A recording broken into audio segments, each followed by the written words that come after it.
Pemirsa, masih bersama Indonesia Lawyers Club. Sekarang giliran Profesor Dr. Salim Said, Guru Besar Universitas Pertahanan. Saya ingin Bu Salim mempertanyakan tentang pertahanan dan keamanan negara, kemudian tentang penanganan teroris dan konflik antara TNI dan Polri. Yang mana yang Bu Salim pilih, silakan ditanyakan kepada dua kubu yang ada. Saya ingin mulai dengan pengalaman tadi pagi. Saya sebagai joint member Angkatan Laut, karena saya kan dosen tetap di Sekolah Staf dan Komando Angkatan Laut. Ini seminar diadakan oleh Angkatan Laut dan saya diundang. Saya bilang, saya sebenarnya nggak mau datang. Karena pasti yang dibicarakan itu-itu saja. Kenapa itu-itu saja? Karena memang tidak ada respon dari pemerintah. Jadi orang-orang Angkatan Laut dan beberapa diplomat berbicara mengenai betapa terancamnya kita. Karena laut kita itu tidak kita urus dengan baik. Okay. Saya lalu teringat di zaman Bung Karno ada Menko Maritim. Salah satu menterinya adalah Ali Sadikin. Kalau saya tidak salah, baru ada menteri ngurusin laut, itu di zaman Gus Dur kalau nggak salah. Kementerian Kelautan itu, kalau nggak salah. Ya, oke. Nah itu hanya mengurusi, tidak jelas laut itu apa yang diurus. Persisnya apa, tapi yang jelas ikan. Ya, kelautan dan ikan. Tadi Pak Fadel tadi saya lihat ya. Beliau pernah jadi menterinya ya kan. Oke, persoalannya adalah pada saat yang sama tidak diurus oleh pemerintah. Ya, yang terjadi adalah kita mengimpor barang-barang yang sebenarnya kita punya ada di laut kita. Jadi adalah ironis, tadi saya berbicara tadi adalah ironis kita menikmati ikan impor, sementara itu tidak jauh dari tempat kita ini kapal-kapal asing mencuri ikan kita. Dan tidak ada yang konkret yang kita lakukan. Ya, banyak hal lagi. Banyak barang-barang isi laut kita dicuri orang, lalu kita impor garam apa segala macam. Nah, pertanyaan saya di sini, apakah kedua mempelai atau klub ini, klub Jokowi sama Prabowo, apakah anda ini kalau berkuasa punya konsep bagaimana menyelamatkan laut kita, maritim kita, supaya tidak terjadi lelucon. Ini lelucon tragis, lucu. Hebat kita ini. Kita asyik makan ikan yang diimpor, sementara itu ikan kita dicuri orang. Apa kalian, bapak-bapak yang menjadi penguasa kalau dipilih rakyat nanti, ada konsep mengenai ini? Itu satu pertanyaan. Pertanyaan kedua, soal minyak. Di dalam grup Prabowo Hatta, ada orang yang namanya Dr. Kurtubi. Dia lulusan Colorado. Sebelah. Dia ketua di DPP Nasdem, Pak. Oh iya pokoknya. Maklum. Oke. Kami pernah undang saya sering melihat dia di TV, tapi satu kali kami undang dalam diskusi yang kami adakan di Institut Peradaban. Dia meyakinkan kami bahwa andai kata minyak kita tidak disalahgunakan orang, dan itu penyalahgunaan itu bangsa kita sendiri, sebenarnya kita ini cukup kaya sehingga tidak perlu menderita. Salah satu penderitaan kita karena kita miskin, kita adalah bangsa yang paling besar di dunia mengirim istri kita, gadis kita, ya ponakan kita menjadi babu di negeri orang.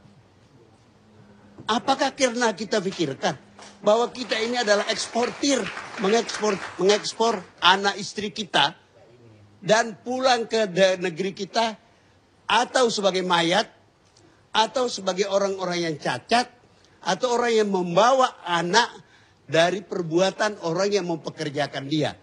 Nah, Kurtubi meyakinkan bahwa seandainya minyak itu bisa dikelola dengan baik, tidak kejadian bahwa kita beli minyak dari Brunei, satu contoh, dan orang Brunei katanya mengatakan, saya sendiri tidak dengar, tapi pejabat tinggi ini bilang kepada saya, lucu ya dia bilang Indonesia. Kalian beli minyak dari kami tidak kirim ke Indonesia. Kami kirim ke Singapura, di-refine, baru masuk ke Indonesia. Dan dalam proses itu banyak duit yang terboroskan dan jatuh ke tangan orang-orang penting di Indonesia. Nah, saya ingin tanya kepada kedua kelompok, salah satu insya Allah akan menang, apa yang kalian akan lakukan dalam soal ini? Detailnya saya kira Anda lebih tahu. Kalau Anda di grup apa tadi itu Nasdem, ya itu tak ajak saja si siapa namanya Kurtubi tahu semua sampai detail. Okay. Nah, sudah dua. Satu lagi soal militer dan politik. Waktu undang-undang TNI dibikin, saya adalah narasumber yang bolak-balik datang ke DPR waktu itu. Saya mengingatkan DPR waktu itu agar ada satu ayat yang harus dimasukkan.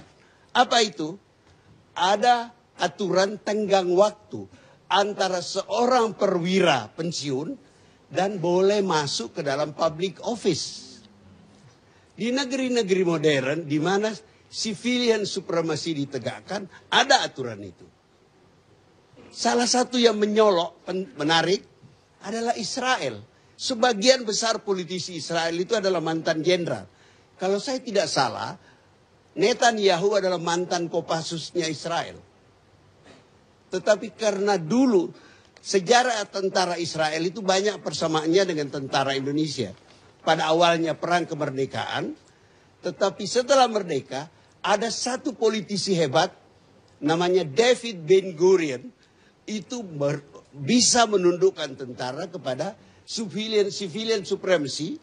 Dan ada undang-undang yang mengatur sehingga jenderal-jenderal Israel itu harus menunggu 2 tahun setelah pensiun baru masuk public office. Setahu saya di Amerika juga ada aturan itu. Nah, Anda para politisi yang sebagian besar mengalami zaman ketika tentara penguasa politik mendominasi politik Indonesia, dui fungsi namanya waktu itu. Apa rencana Anda supaya lebih menyempurnakan civilian supremacy di Indonesia? Sebab saudara Fadli tadi mengutip sesuatu yang menarik soal korupsi. Kalau Anda taruh laptop dan pintu tidak dibuka, maling akan datang meskipun tidak pernah berniat mencuri. Because you gave them opportunity. Nah, itu adalah paralel dengan keadaan ini. Nah, apa yang kalian akan lakukan? Ini terutama orang yang akan duduk di Komisi 1. Itu aja Bung Karno. Baik, saya mau dijawab oleh Yudi Krisnandi. Siap Pak Karni. Anura. Ya, terima kasih Pak Karni. Sebelum saya menjawab 1-2 hal yang ditanyakan oleh Profesor Salim Said, saya ingin mengajak kita untuk tidak terjebak pada pilihan-pilihan semantik dan kosakata.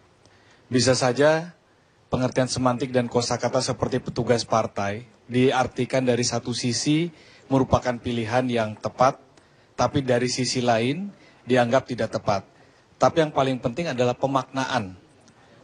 Kami bersyukur dan bangsa Indonesia bersyukur bahwa ada sebuah tradisi baru di dalam proses demokratisasi dan politik di Indonesia, bahwa seorang yang bukan siapa-siapa, bukan juga petinggi partai, bukan pimpinan partai, bukan dilahirkan dari terah pendiri partai, hanya seorang biasa yang memiliki kesempatan untuk mengabdi pada masyarakat, kemudian diberikan kepercayaan untuk tampil dalam pentas nasional. Apapun istilahnya, ini adalah anak zaman. Jadi kalau bisa dikonotasikan dengan kehadiran Pak Jokowi, ya itulah sebuah proses lainnya seorang anak zaman yang kita hargai. Baik, kalau dijawab ya gitu. Itu penjelasan untuk Nanti ada Pak menanggapi yang tadi. Pak Helmi soal kelautan dan rekan-rekan lain. Kami juga sudah memiliki sebuah pemikiran-pemikiran yang tentu akan menjadi visi daripada calon presiden dan wakil presiden kami. Khususnya tadi yang ditanyakan tentang pembangunan sektor maritim dan kelautan.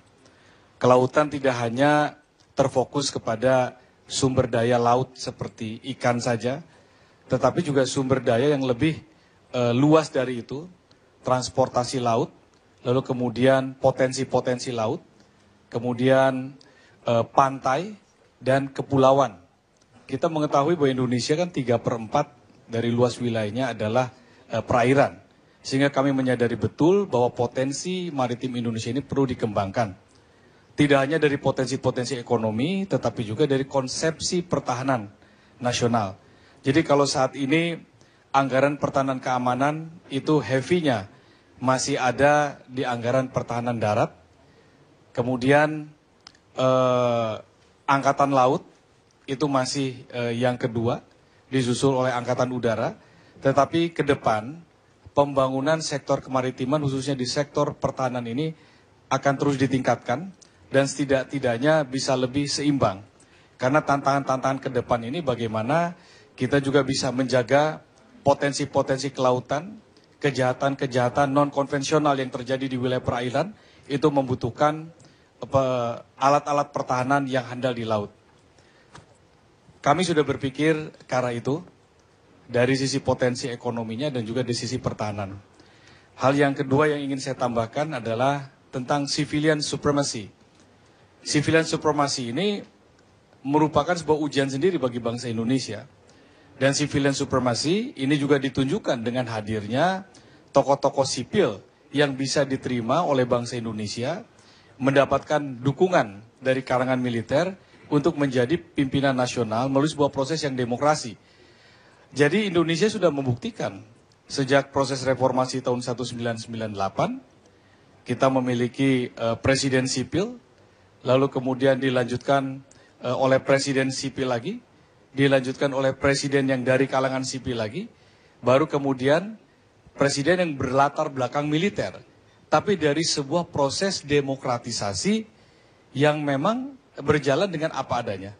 Dari sebuah proses demokrasi, dalam sebuah sistem konstitusi, di mana militer berada di dalamnya dan menghormati hasilnya. Kalaupun Pak Presiden Susilo Bambang Yudhoyono berasal dari militer, tetapi dari sebuah proses civil society. Kalau sekarang muncul Pak Jokowi maupun Pak Prabowo, kami tidak melihat itu sebagai bagian dari sebuah latar belakangnya. Tetapi bagaimana penerimaan dari masyarakat terhadap kehadirannya sebagai seorang pemimpin yang dipilih oleh rakyat dan bisa diterima oleh TNI. Nah, proses kesadaran secara budaya hasil daripada reformasi TNI sejak 1998 ini sudah sangat kita rasakan. Sehingga kami tidak memiliki kekhawatiran sedikit pun adanya sebuah resistensi. Seandainya calon presiden kami terpilih pada pemilu yang akan datang, akan ada sebuah tantangan-tantangan atau penentangan-penentangan dari kekuatan-kekuatan militer. Karena militer ini berada dalam sebuah sistem kenegaraan, mereka sudah belajar panjang dalam sejarah Republik ini, sudah memahami demokrasi dan semakin matang. Jadi yang perlu dilakukan adalah bagaimana memperbaiki kualitas daripada personil militer, memperbaiki kualitas daripada peralatan-peralatan militer. Saya kira poin itu sudah terjawab. Ya.